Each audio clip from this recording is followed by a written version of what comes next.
We begin with breaking news out of Ukraine and a possible setback.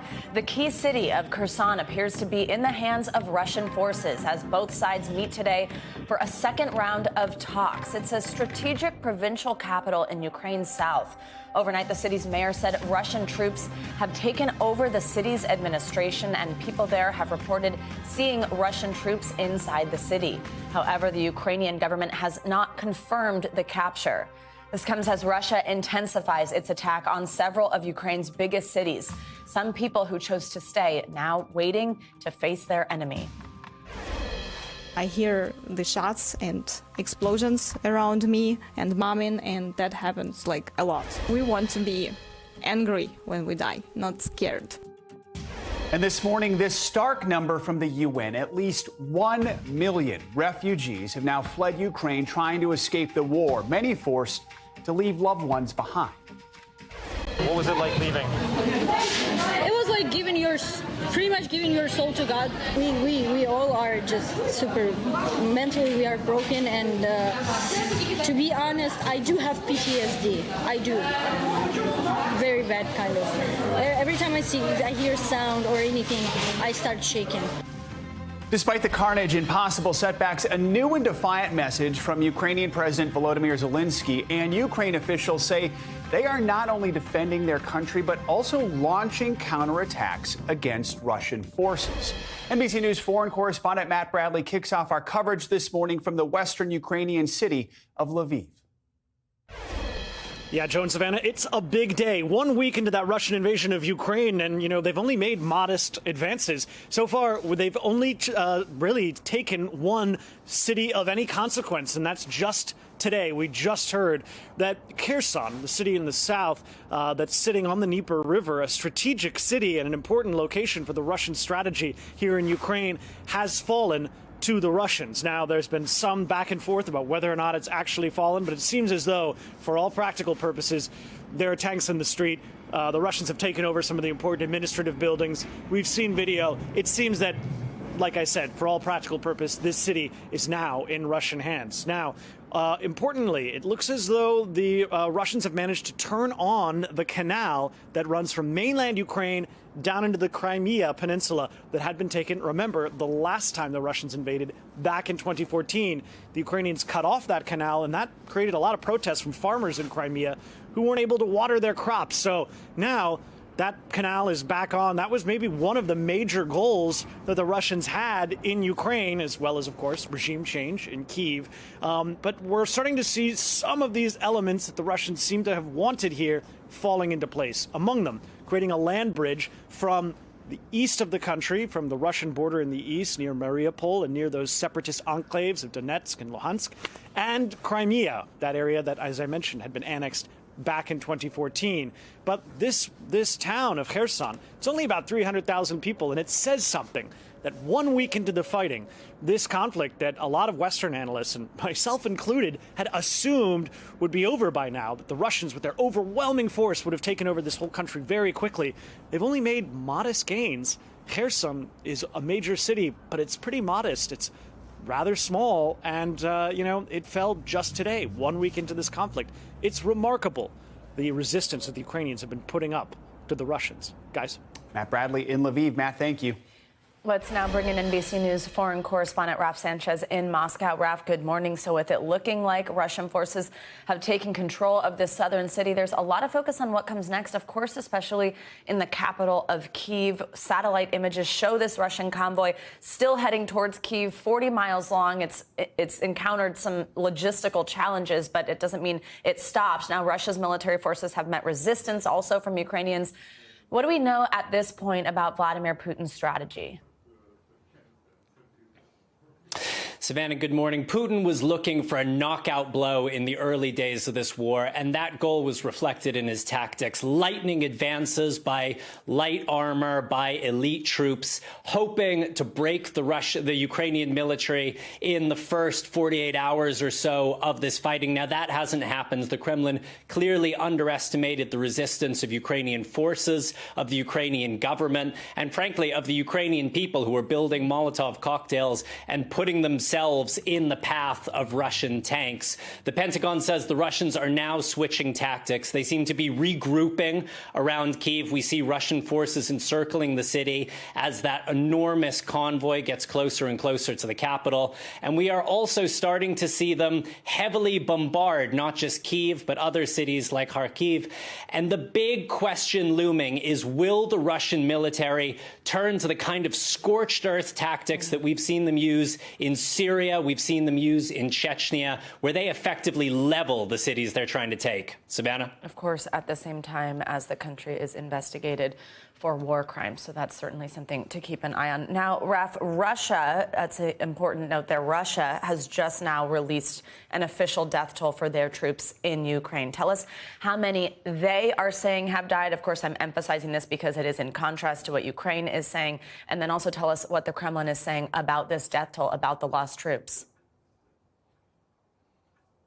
Yeah, so the Russian Defense Ministry now saying 498 Russian soldiers have been killed in the first week of fighting in Ukraine. And Savannah, that is the first time that the Russian public has got a sense of how many of its young men have been killed in this war launched in its name. Now, as you said, there's reasons to be skeptical about this official Russian toll. Both Western and Ukrainian officials are saying the real toll is probably much higher. But just assuming for a second that that number of 498 is accurate, that is more troops than the U.S. lost in the entire first year of fighting in Iraq in 2003. It's more troops than Britain lost in 20 years of fighting in Afghanistan. So that gives you a sense of the scale of losses. Now, the Kremlin has said this is a great tragedy for the Russian people, but that Russian forces will continue fighting against what they say are the neo-Nazis of the Ukrainian government. That's a claim they've been making over and over again. Savannah, we should point out the president of Ukraine is himself Jewish. Savannah? Yeah. Raf, now the U.S. State Department says Russia's government has restricted news organizations, throttled internet services as ways to try to control information inside Russia about the situation in Ukraine. What is the Kremlin doing in response to media outlets covering this invasion? So the Kremlin has banned independent Russian media outlets, the few that are still out there, from referring to what's happening in Ukraine as a war, as an attack, as an invasion. The Kremlin's term is special military operation, and they are censoring any Russian media outlet that deviates from that line. The U.S. State Department has spoken out against this crackdown on Russian media. They put out a statement earlier. I want to read you just a little bit of it. They say, Russia is engaged in an unprovoked war on Ukraine. At home, the Kremlin is engaged in a full assault on media freedom and truth, and Moscow's efforts to mislead and suppress the truth of the brutal invasion are intensifying. Savannah, I'll tell you, there's a popular Russian radio channel here, which splits its time 50-50 between music and news. One of the anchors went on the air yesterday saying, we're going to stop giving the news because we do not want to spread the lies the Kremlin is forcing us to tell. Savannah? That takes bravery there. All right, Raf Sanchez, thank you so much for your reporting. Now, the U.S. continues to walk a fine line in Ukraine, providing arms and aid, but not actually joining the fight with boots on the ground. In an exclusive interview with nightly news anchor Lester Holt, the U.S. Secretary of Defense spoke about the stakes and the realities on the ground. We've been watching this convoy that's got the world's attention. It was reported it was stalled. Should we read too much into that? Is it still a potent fighting machine? There's a lot of combat power that the Russians still have available to them. So they have a number of options going forward. You know, one of those options, by the way, Lester, is that Putin can choose is that he can choose to de-escalate, and he can choose to pursue a diplomatic solution, and we hope that he does that. I think that the world has been stunned. Some part of the world has been inspired by what we've seen by Ukrainian troops and civilians who have answered the call. But is it time, is it necessary to do a reality check on what they're facing, the size of the Russian force? We are all inspired by what we see from the Ukraine, not just the Ukrainian forces, but Ukrainian people. It's hard to predict which way things are going to go. I'm sure that the Russians would have never predicted that they would be in a place that they are in at this point. Our focus is to make sure that we do everything possible to provide as much support to the Ukrainians so that they can defend themselves. What do you make of these reports of Russian troops simply walking away, surrendering? Can you confirm them? Are you aware of them? We don't have aircraft in the air over Ukraine. We also don't have any boots on the ground, so it's very difficult to confirm things. But what I will tell you is that a professional military always takes seriously the issue of recovering its fallen. This is a very important thing, not only for morale, but it's just the way that business is conducted. And we've seen pictures and video of Russian soldiers, the bodies of Russian soldiers that apparently have been left. Is that, as a general, as a soldier, did that shock you? I think that's beyond disappointing. If that is the case, it's disgusting from my standpoint. You know, I think leaders owe it to their troops to take care of them, and if something happens to them, to recover their remains. Ukrainians and others have called for this idea of a no-fly zone to be patrolled by the U.S. to keep the Russian airplanes out of the sky. Is that a non-starter for you? President Biden's been clear, Lester, that you know, U.S. troops won't fight Russia in Ukraine, and if you establish a no-fly zone, certainly in order to enforce that no-fly zone, you'll have to engage Russian aircraft.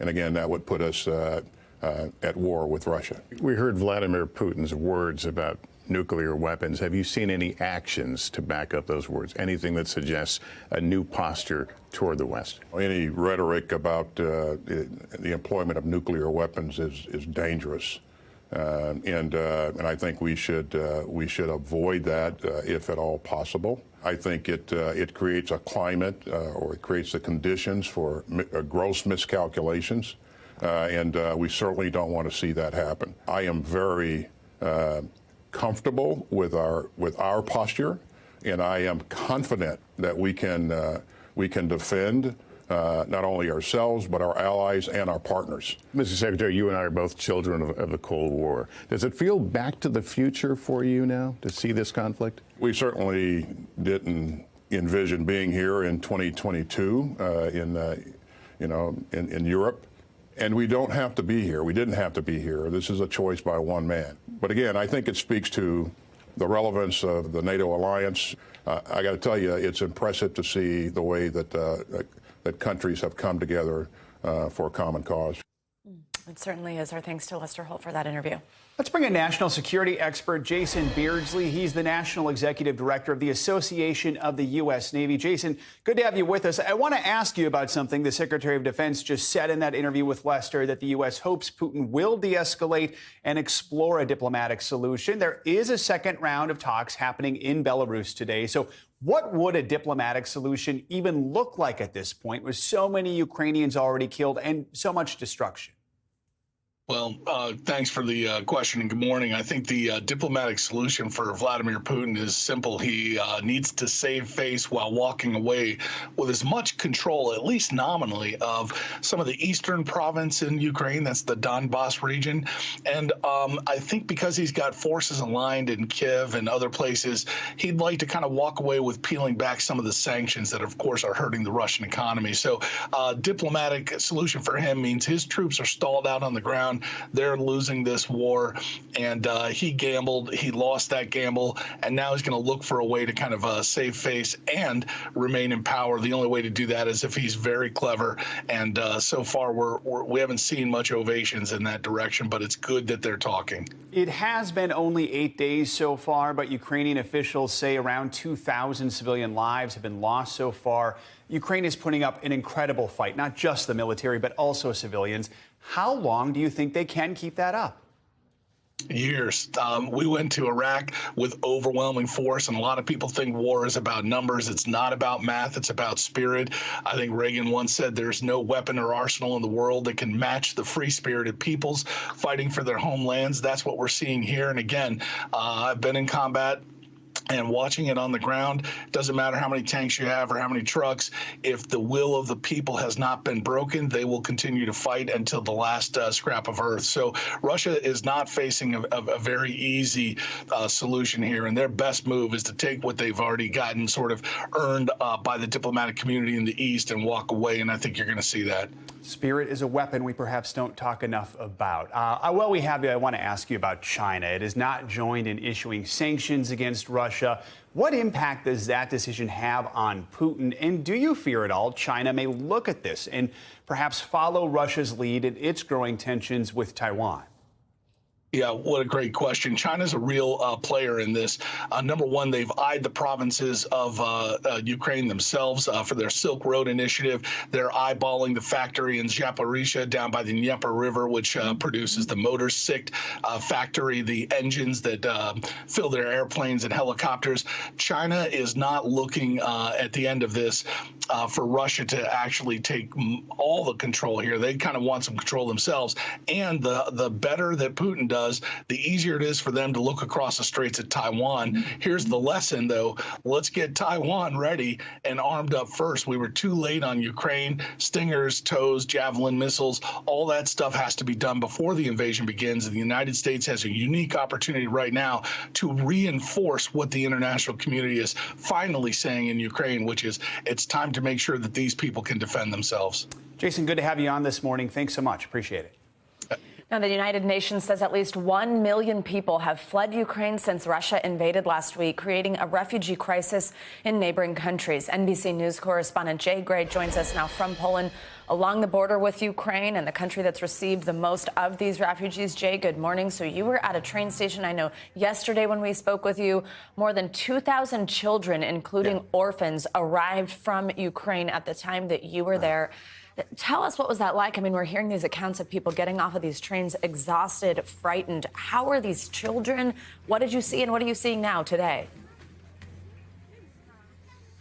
Well, you just see the stunned faces of so many who are trying to get to safety, but leaving everything they know and oftentimes loved ones behind. You can see we're at the border, the crossing right here, but I want to show you something. We continue to see a flow of people come through, and you talked about the children.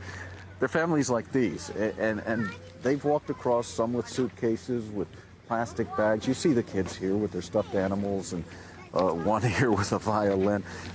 This is the kind of thing that you just see repeatedly. Everything they have is in these bags. Everything that they are going to use to start over, they are carrying by hand and walking across the border.